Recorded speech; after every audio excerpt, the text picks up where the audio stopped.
नमस्कार दोस्तों, स्वागत है आपका अपने YouTube channel marathon competition classes पर। और आज हम लोग एक नई क्लास के साथ में मुलाकात हो रही है हम लोगों की, और ये है प्रैक्टिस सेट नंबर 8। इससे पहले हम लोग 7 प्रैक्टिस सेट हल कर चुके हैं। अभी तक अगर आपने वो 7 प्रैक्टिस सेट नहीं देखे हैं तो एक बार प्लेलिस्ट में जाइएगा, है ना, चैनल खोलिएगा, उसके प्लेलिस्ट में जाइएगा और उसमें जाकर आप सारे क्लासेस को एक्सेस करिएगा। ठीक है, ये 8वीं क्लास है ना। इसमें हम लोग मिक्स क्वेश्चन कर रहे हैं। चलिए तो देखते हैं आज की सीरीज में कौन से प्रश्न शामिल हैं। ठीक है, बढ़ते हैं पहले प्रश्न की ओर। पहला प्रश्न क्या है? कह रहा अमित किसी कार्य को 6 घंटे में कर सकता है, गोपाल उस कार्य को 42 घंटे में कर सकता है। अक्षय की सहायता से उन्होंने 3 घंटे में कार्य पूरा कर लिया। अक्षय अकेले उस कार्य को कितने घंटे में कर सकता है? ये क्वेश्चन आपका आरपीएफ कांस्टेबल 17/3/2025 में पूछा गया है। ठीक है, चलिए देखते हैं। पहले तो ये समझिएगा क्वेश्चन कौन से टॉपिक का है, तो आप बताएंगे ये टाइम एंड वर्क का है। और टाइम एंड वर्क में भी क्वेश्चन 2 प्रकार के होते हैं। एक इंडिविजुअल क्षमता पर आधारित होते हैं, जिसमें व्यक्ति की व्यक्तिगत क्षमता क्या है कार्य करने की वो दी गई होती है, और एक होता है जिसमें सामूहिक कार्य क्षमता दी जाती है। तो ये कौन सा है? व्यक्तिगत वाला। तो ये कैसे होगा? ये होगा एलसीएम मेथड से। ठीक है, कैसे बनेगा तो आप बताएंगे। एक व्यक्ति है अमित, एक व्यक्ति है कौन? अमित है भाई। ठीक है, एक व्यक्ति है अमित, है ना। 1 मिनट बस सेट कर ले मामला अपना। तो बता रहे हैं कि एक व्यक्ति है अमित, और अमित किसी काम को कर सकते हैं कितने में? कह रहे हैं 6 घंटे में। फिर उसी काम को अगर गोपाल करें, है ना, तो गोपाल कर सकते हैं कितने समय में? तो आप बताएंगे गोपाल कर सकते हैं 42 घंटे में। कह रहा अगर उसी काम को अक्षय करें, है ना, अक्षय ना करें, कह रहा अक्षय की सहायता से उन्होंने 3 घंटे में कार्य पूरा कर लिया। उन्होंने मतलब किसने? अमित और गोपाल ने।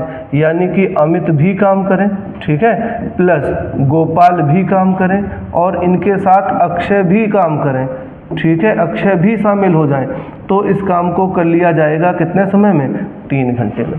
तो आपको एक ऐसा काम ढूंढना है जिसे अमित 6 घंटे में करें, गोपाल 42 घंटे में करें, और अमित प्लस गोपाल प्लस अक्षय मिलकर 3 घंटे में करें। तो ऐसा काम क्या होगा?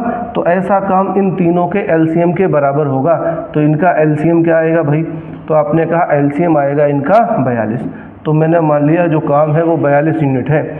और अमित अगर इसे 6 घंटे में पूरा कर लेते हैं तो पर घंटे कितना करते होंगे? 6 का इस 42 में भाग दे दो तो कितनी बार भाग गया? 6 सत्ते 42, यानी कि 1 घंटे में करेंगे 7 यूनिट। गोपाल इसी काम को करते हैं 42 घंटे में, काम भी 42 यूनिट है, तो 1 घंटे में कितना करते होंगे? 1 यूनिट। फिर कह रहा अमित, गोपाल और अक्षय तीनों मिलकर इस काम को 3 घंटे में कर लेते हैं। किस काम को? जो कि 42 यूनिट है। तो अगर 3 घंटे में कर लेते हैं तो 1 घंटे में कितना करते होंगे? 1 घंटे में करते होंगे 14 यूनिट। ठीक है, अब देखो इसने क्या कहा है? कह रहा अक्षय अकेले उस काम को कितने समय में करेंगे। देखो तीनों लोग मिलके काम को करते हैं तो 1 घंटे में 14 यूनिट काम होता है। उस 14 यूनिट में से 7 किसका है? 7 है अमित का, 6 किसका है? 6 है गोपाल का। तो 7 6 कितना हो गया? 6 नहीं 1। 7 है अमित का और गोपाल का है 1, तो अमित और गोपाल का मिला के कितना हो गया? 8। अमित और गोपाल का मिला के कितना हो गया? 8। तो 8 अगर हम तीनों में से घटा दें तो अक्षय का बच जाएगा, क्योंकि अक्षय गोपाल और अमित तीनों मिलकर 1 घंटे में 14 यूनिट करते हैं, जिसमें से 7 है अमित का, 1 है गोपाल का, यानी कि 7 प्लस 1 यानी कि 8 यूनिट काम जो है वो अमित और गोपाल का है। तो जो 6 यूनिट काम बचा है ये किसका है? आप बताएंगे ये अक्षय करते हैं प्रति 1 घंटे में। तो अगर अक्षय 1 घंटे में 6 यूनिट काम करते हैं तो इस 42 यूनिट को अकेले कितने समय में करेंगे? 6 का भाग दे दिया आपने, 6 से कट गया, ये कितने बार में? 7 बार में। तो राइट आंसर हो जाएगा 7 घंटे। क्या ऑप्शन में 7 घंटे है? आप बताएंगे हाँ, डी ऑप्शन है। तो डी ऑप्शन हो गया राइट आंसर। डी ऑप्शन क्या हो गया?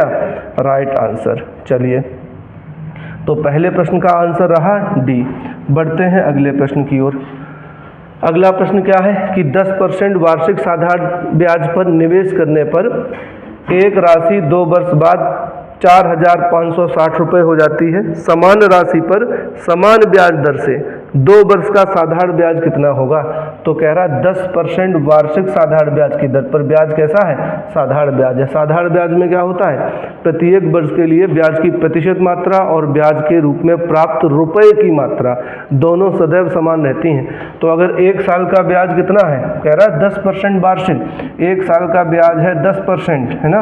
1 साल का ब्याज क्या है? 10%। तो 2 साल का कितना होगा? इंटू 2, यानी कि 2 साल का होगा 20%। फिर क्या कह रहा है? निवेश करने पर एक राशि 2 वर्ष बाद 4560 रुपये हो जाती है। हो जाती है का मतलब क्या है? कि यह मूलधन प्लस ब्याज है, और मूलधन प्लस ब्याज का मतलब क्या हो गया? यह मिश्र धन है। तो अगर हमारा ब्याज है 20%, मूलधन सदैव 100% होता है, तो ऐसे में मिश्र धन परसेंटेज में कितना बनेगा? 120%। ये बात समझ में आई? 120 ये कैसे बना है? तो आप बताएंगे ये 100% होता है सदैव, मूलधन को 100% मानेंगे, और ब्याज क्या आया है? 20%। जो मूलधन होता है वो कांस्टेंट है, परसेंट में हमेशा 100% ही रहेगा, परसेंटेज में हमेशा 100% ही रहेगा। तो ऐसे मिश्र धन 2 साल बाद कितना बन जाएगा? 120%। और क्वेश्चन में कह रहा है 2 साल बाद मिश्र धन कितना बना है? 4560 रुपये। यही तो बना है। अब आपसे पूछ रहा है तो बताओ, समान राशि, मतलब जो राशि पहले थी समान राशि पर समान ब्याज दर से 2 वर्ष का साधारण ब्याज क्या होगा? तो आपसे 2 वर्ष का ब्याज पूछ रहा है, यानी कि 120% बराबर दिया है। 2 वर्ष का ब्याज समान वार्षिक ब्याज है और समान मूलधन है, तो इसका मतलब ब्याज कितना रहा होगा? 20%। तो आप बताएंगे आपको 4560 दिया है 120% बराबर, और आपको निकालना है केवल 20% बराबर। बस इसी को सॉल्व कर लेना है। इसे हल करेंगे तो 20 से ये कट गया 6 बार में, 6 से इसे काट दो तो 6 7 42, बचा 3, 6 चंग 36 और 1 0, यानी कि कितना आ गया? 760 रुपये। 760 रुपये हो गया राइट आंसर, यानी कि बी। और ये भी क्वेश्चन आपके 2025 का है, 2025 का ही क्वेश्चन है ये। ठीक है, चलिए समझ में आया कि नहीं? हाँ, इसके लिए आपको बेसिक थोड़ा सा समझना है। बेसिक क्या समझना है कि जो मूलधन होता है वह हमेशा परसेंटेज में 100% के बराबर होता है। अगर ब्याज साधारण ब्याज लिया जा रहा है तो इसमें प्रत्येक वर्ष के लिए ब्याज की प्रतिशत मात्रा और ब्याज के रूप में प्राप्त धनराशि सदैव समान रहती है। जबकि चक्रवृद्धि ब्याज में क्या होता है? चक्रवृद्धि ब्याज में ब्याज की दर समान रहते हुए भी, क्योंकि मूलधन हर बार बदलता रहता है। मूलधन का मतलब क्या हो गया? मूलधन का मतलब हो गया कि चक्रवृद्धि ब्याज में ब्याज हमेशा पिछले वर्ष के मूलधन या मिश्र धन पर लगता है। ठीक है, यानी कि उसमें ब्याज के ऊपर भी ब्याज लगता है, इसीलिए उसमें ब्याज के रूप में प्राप्त धनराशि हमेशा बढ़ती चली जाती है, प्रोग्रेसिव फॉर्म में आगे बढ़ती है। ठीक है, तो इसका आंसर क्या रहा? बी। चलिए बढ़ते हैं अगले प्रश्न की ओर। अगला प्रश्न क्या है आपका? अगला प्रश्न है कि एक उबर ऑटो 21 घंटे में 525 किलोमीटर की दूरी तय करता है, इसकी चाल ज्ञात कीजिए। आपसे क्या पूछा गया? 4 किलोमीटर प्रति घंटे में। तो चाल बराबर क्या होता है? चाल बराबर होता है गुड, चाल बराबर होता है दूरी बटे समय। चाल बराबर होता है दूरी बटे समय। बस याद ये रखना रहता है हमें कि अगर हमसे चाल पूछा गया है किलोमीटर प्रति घंटे में तो दूरी किलोमीटर में होनी चाहिए और समय घंटे में।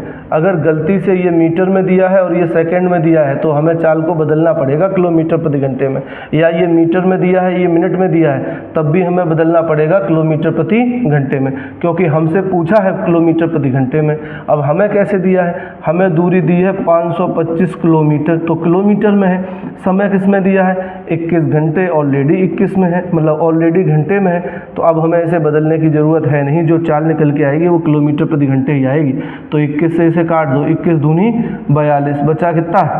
बचा 10, हो गया 105, 21 पंजे 105, यानी कि कुल मिला के आंसर क्या आ गया? तो आंसर आ गया आपका 25 किलोमीटर प्रति घंटा।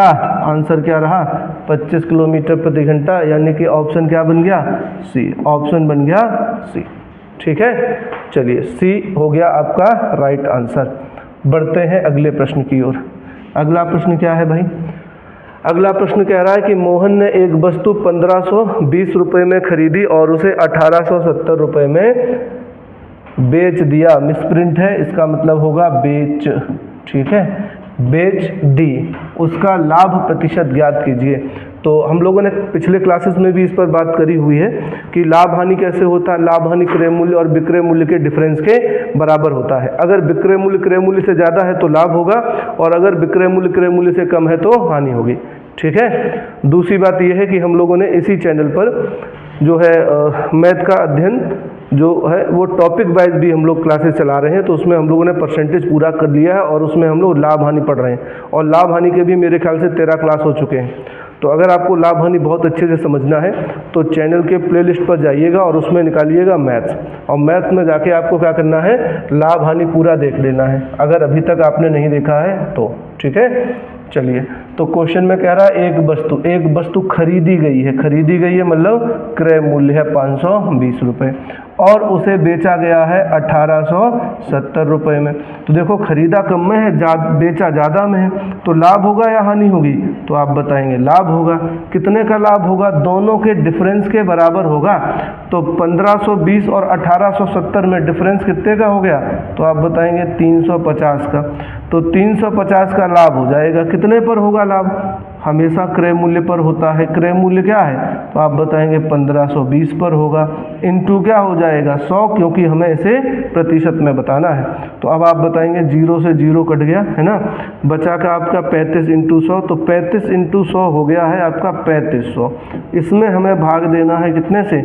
हमें भाग देना है 152 से। तो 152 से भाग दोगे तो कितनी बार चला जाएगा? पहले 350 में भाग दोगे 2 बार चला जाएगा, 2 बार भाग देंगे कितना आ जाएगा? तो 304 आ जाएगा। कितना आ जाएगा?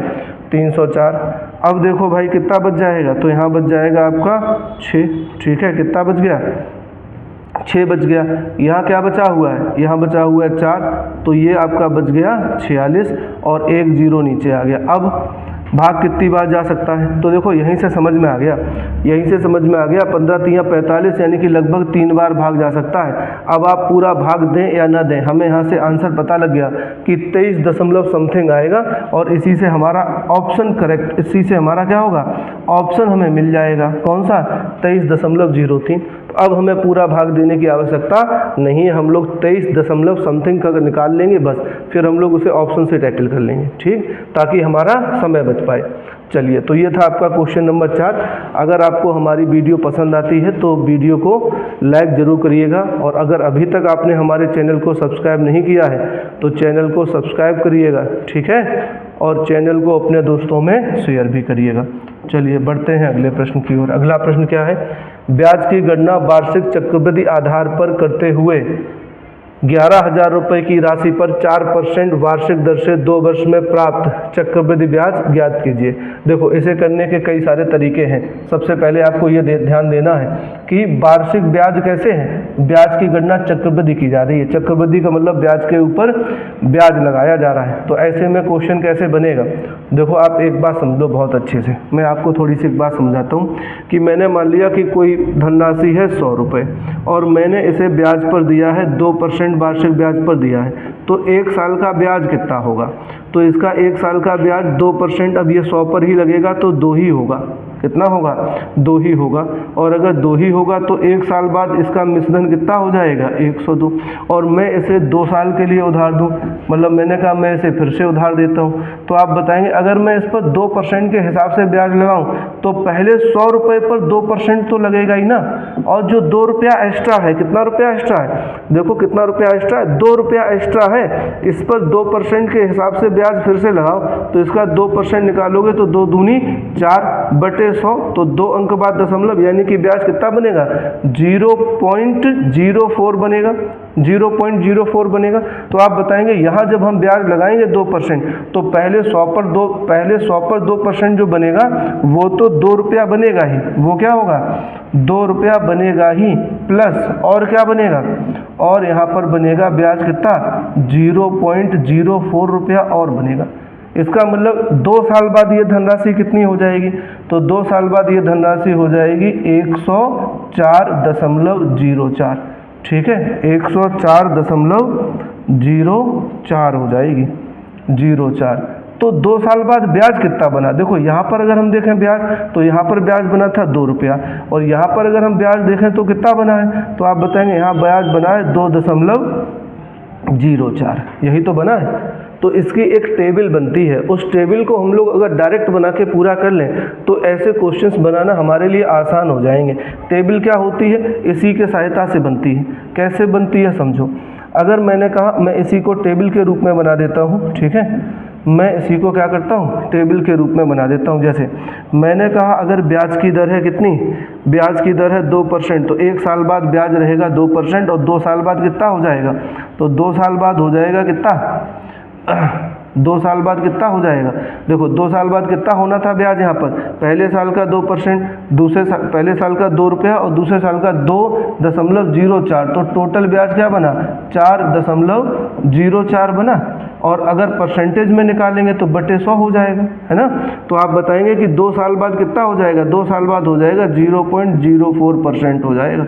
अगर ब्याज की दर 3% होती तो 2 साल बाद कितना हो जाएगा, तो 2 साल बाद हो जाएगा 3 कितना हो गया 6.09% हो जाएगी। मैंने कहा अगर ब्याज की दर 4% होती तो 2 साल बाद ब्याज कितना हो जाता, तो आप बताते 8.16 हो जाएगा, ठीक है। अगर 5% होती तो कितना होता, तो आप बताते 5 दूनी 10, 5 पंजे 25, ये हो जाएगा।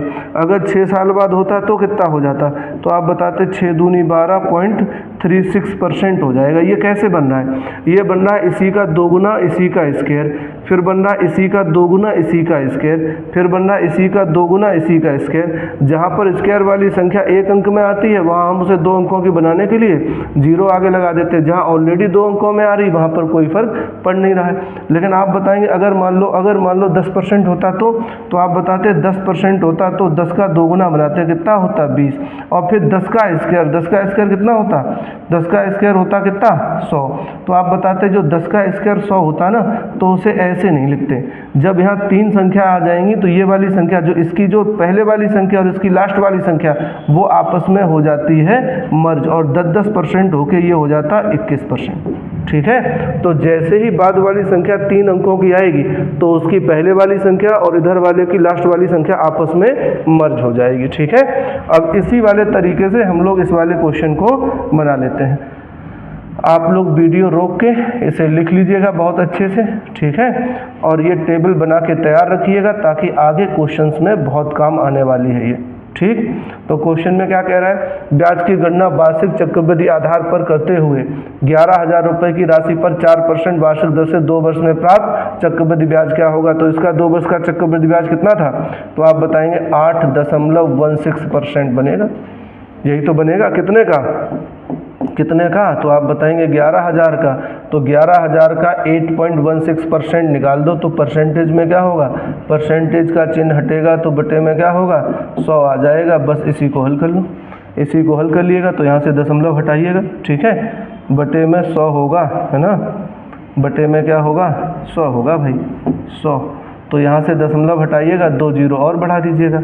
अब आप देखिएगा 1 2 3 और यहाँ पर 1 2 3 कट गया, सीधा 11 का इसमें गुणा करो तो 11 छंग कितने होते हैं 66 की 6 हासिल 6, 11 एकन 11 और 6 17 की 7 हासिल 1, 11 अट्ठे 88, है ना, 11 अट्ठे 88 और 1 कितना हो गया 89 बटे 10 था तो 1 अंक बाद दशमलव 897.6 रुपया हो गया।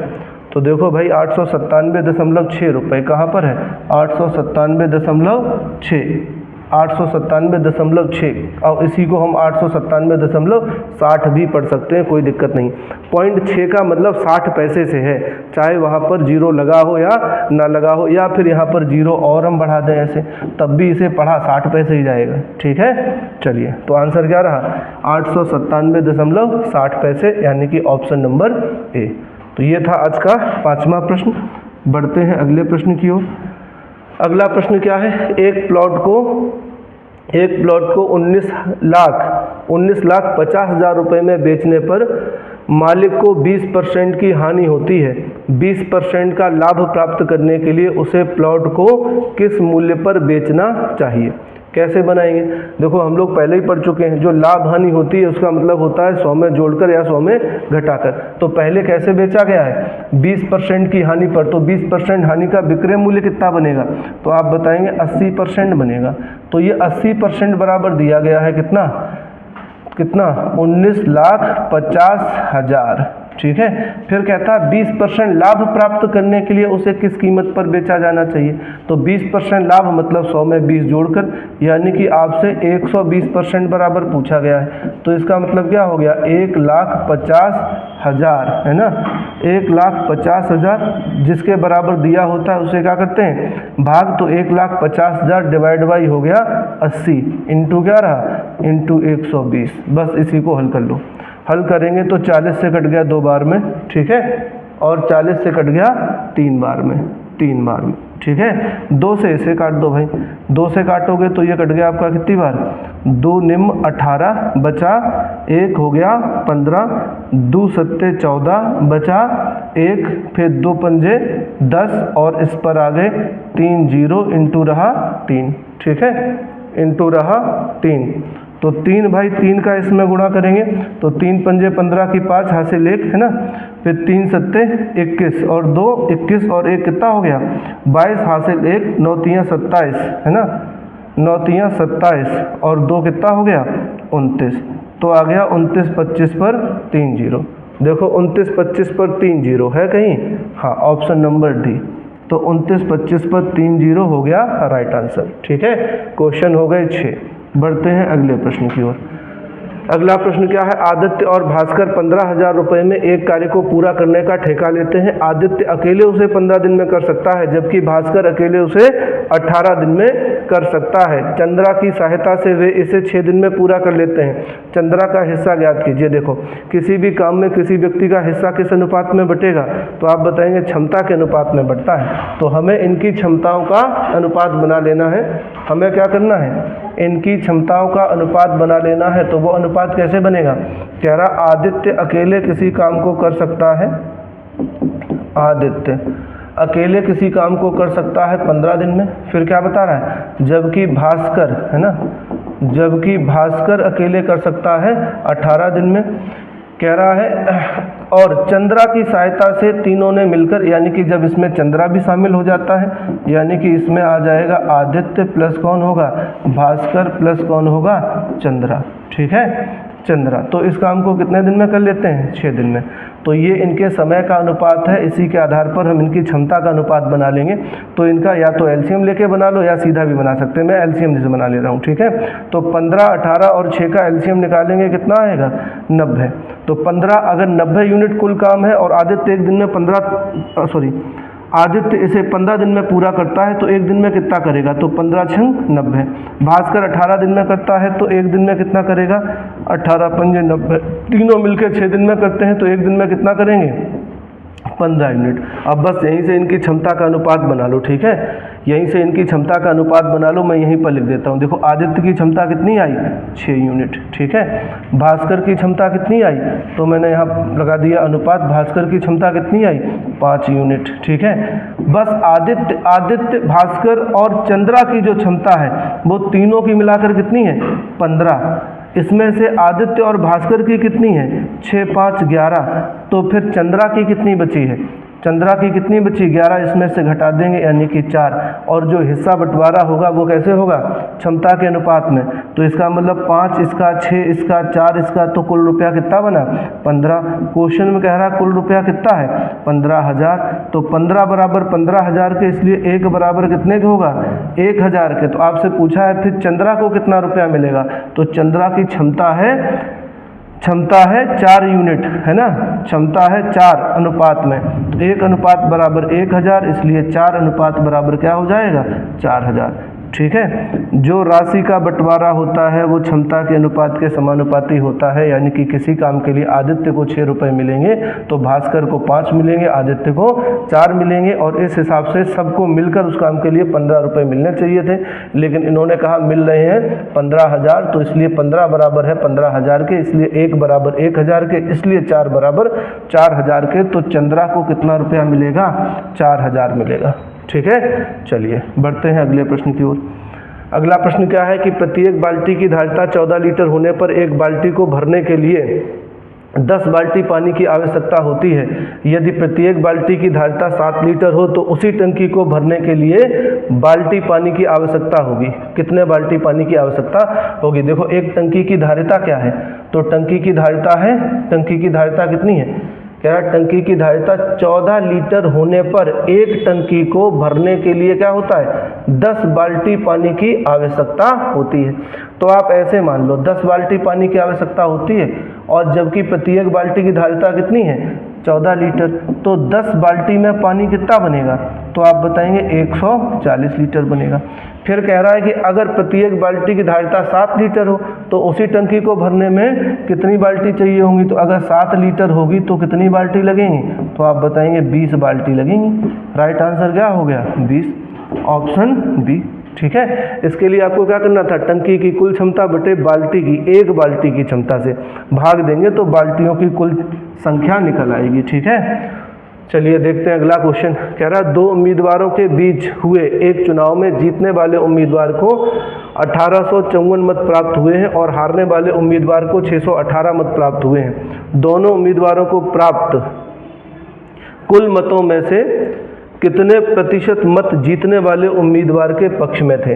तो सबसे पहले तो आपको ये देखना पड़ेगा, कह रहा है दोनों उम्मीदवारों को प्राप्त कुल मतों में से कितने प्रतिशत मत जीतने वाले उम्मीदवार के पक्ष में पड़े। तो पहले तो ये देखना पड़ेगा कि कुल मत कितने हैं। तो आप देखेंगे जीतने वाले को कितने मिले हैं, तो आप बताएंगे जीतने वाले को मिले हैं 1854 और हारने वाले को कितने मिले हैं, हारने वाले को मिले हैं 618। तो कुल वोट कितने हो गए, तो 8 4 12 की 2 हासिल 1 है ना, 6 और 1 7, 8 6 14 की 4 हासिल 1 यानी कि 2472 वोट हैं। अब इसमें से क्या कह रहा है, कह रहा है कुल वोटों में से जो जीतने वाला है उसके पक्ष में कितने प्रतिशत वोट पड़े हैं। तो देखो जीतने वाले को कितने वोट मिले हैं, जीतने वाले को वोट मिले हैं 1854, लेकिन ये मिले कितने में से हैं, तो आप बताएंगे ये मिले हैं 2472 में से। इसी को प्रतिशत के रूप में पूछा गया है कि ये कितने प्रतिशत है बस। तो इसको आप हल कर लो। ठीक है, हल करेंगे तो सबसे पहले आप क्या करेंगे, 4 से काट लो, 4 से काटेंगे तो 4 छंग हो गया, 4 छंग 24, फिर 4 एकन 4, फिर 4 अट्ठे 32, फिर ये काट दिया आपने 4 से 25 बार में। ठीक है, अब आप इसे काट लो, ये कितनी बार कट सकता है, तो आप इसे सीधा काट सकते हैं, कितने से काट सकते हैं भाई, तो मैंने इसे काट दिया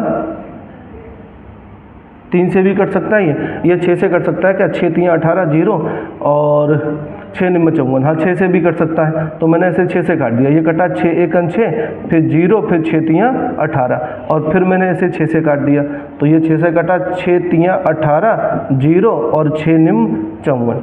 ठीक है, अब ये इससे सीधा सीधा कट गया कितने बार में, 3 बार में, 3 का 25 में गुणा हुआ कितना आ गया 75%। तो कुल मिला के कितने वोट बनेंगे 75%, यानी कि राइट आंसर क्या रहा ए।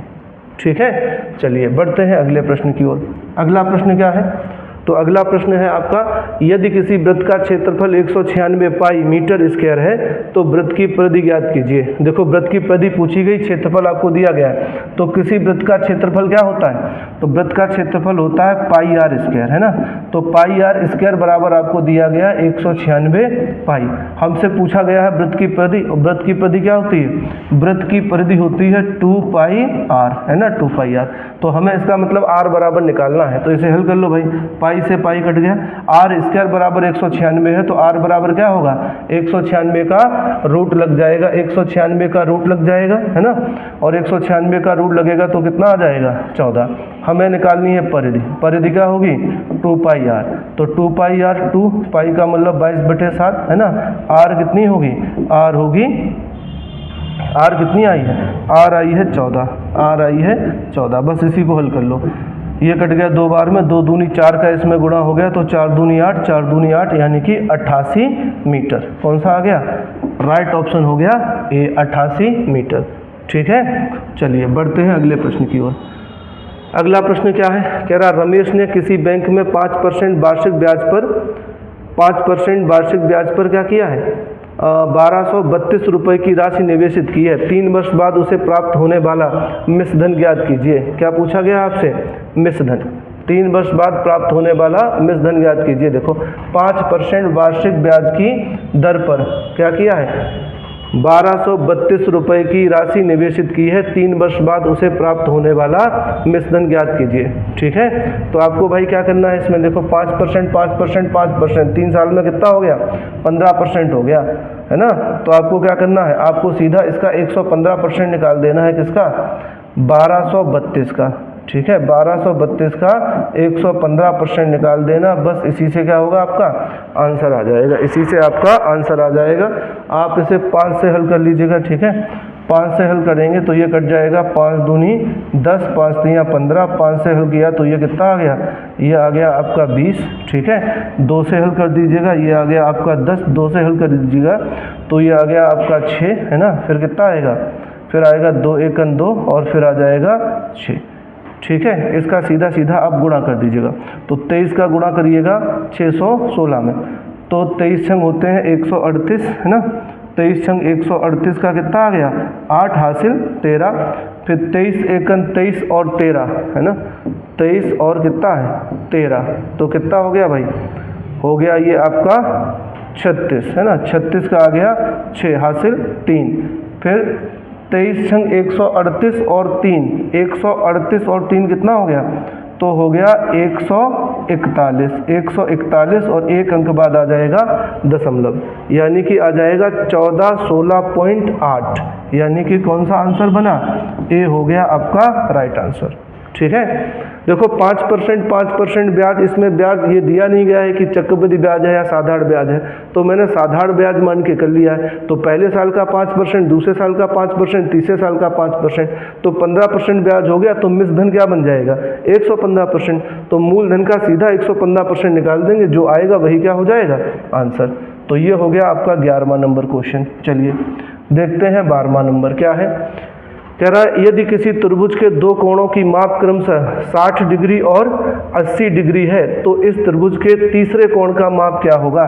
देखो आरआरबी ग्रुप डी में पूछा गया है आपका 2022 में, ऐसे आसान प्रश्न पूछ लिए जाते हैं।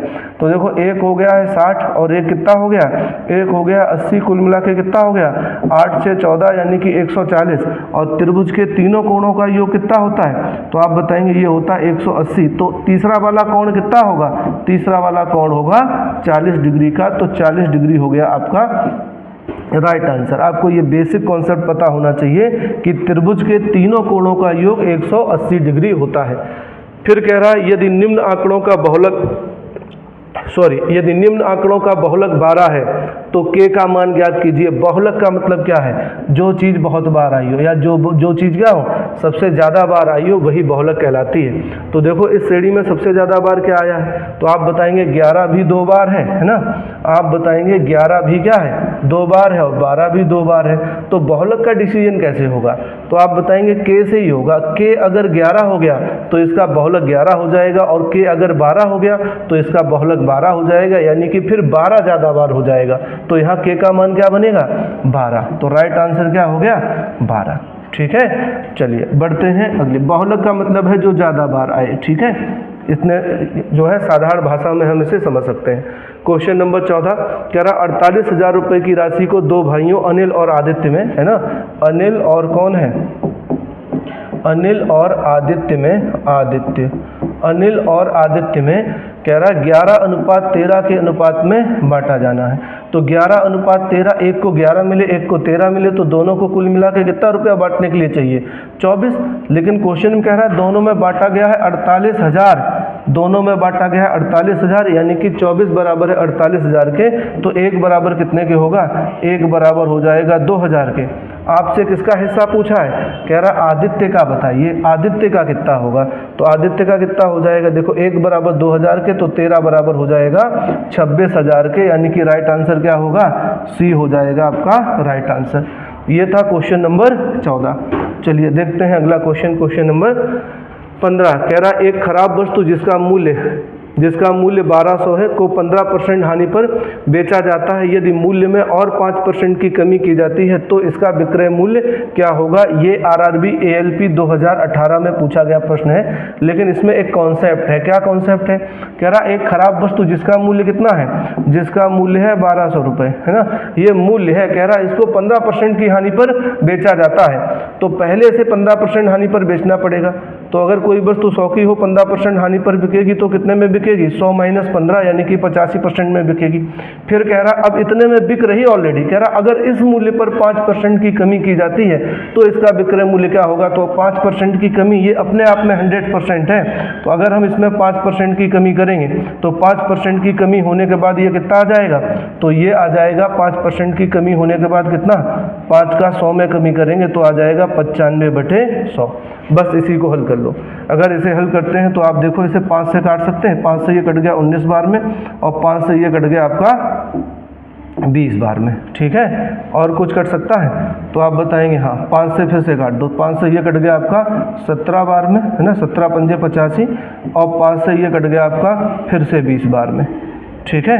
देखो 2 जीरो हो गया 2 जीरो कट गया, ये 2 दूनी 4 तियाँ 12 3 बार में कट गया। इन्हें आप हल कर लो, ठीक है। तो 21 तियाँ कितना हो गया भाई, 21 तियाँ हो गया आपका, सॉरी 21 नहीं, ये कितना है 17 है, तो ये हो गया 17 तियाँ 51 इंटू कितना हो गया 19। 51 का 19 में गुणा कर दीजिएगा तो बनेगा 19 एकन 19 का 9, हासिल क्या हो गया 1 और 19 पंजे 95 और 1 कितना हो गया 97। तो राइट आंसर क्या आएगा, राइट आंसर आ गया आपका कितना, ये तो भाई कुछ गुणा गलत हो गया है क्या, 19 एकन 19 का 1 हासिल हो गया, हासिल कितना रहा 1 और 19 पंजे कितने होते हैं 95 और 95 1 होगा 96, ठीक है। तो आ जाएगा 969 रुपया, 969 मतलब बी हो गया आपका राइट आंसर, ठीक है। चलिए, तो आज की श्रृंखला के 15 क्वेश्चन और 15 के 15 क्वेश्चन बहुत बेहतरीन थे। आप लोग इन क्वेश्चंस को देखिएगा, इन पर प्रैक्टिस करिएगा, ठीक है। और अगर आपको ये क्लास पसंद आता है तो क्लास को लाइक करिएगा, चैनल को सब्सक्राइब करिएगा और वीडियो को अपने दोस्तों में शेयर करिएगा, ठीक है। मिलते हैं ऐसे ही बेहतरीन क्वेश्चनों के साथ में अगले किसी क्लास में। तब तक के लिए अपना ख्याल रखें। धन्यवाद दोस्तों, नमस्कार।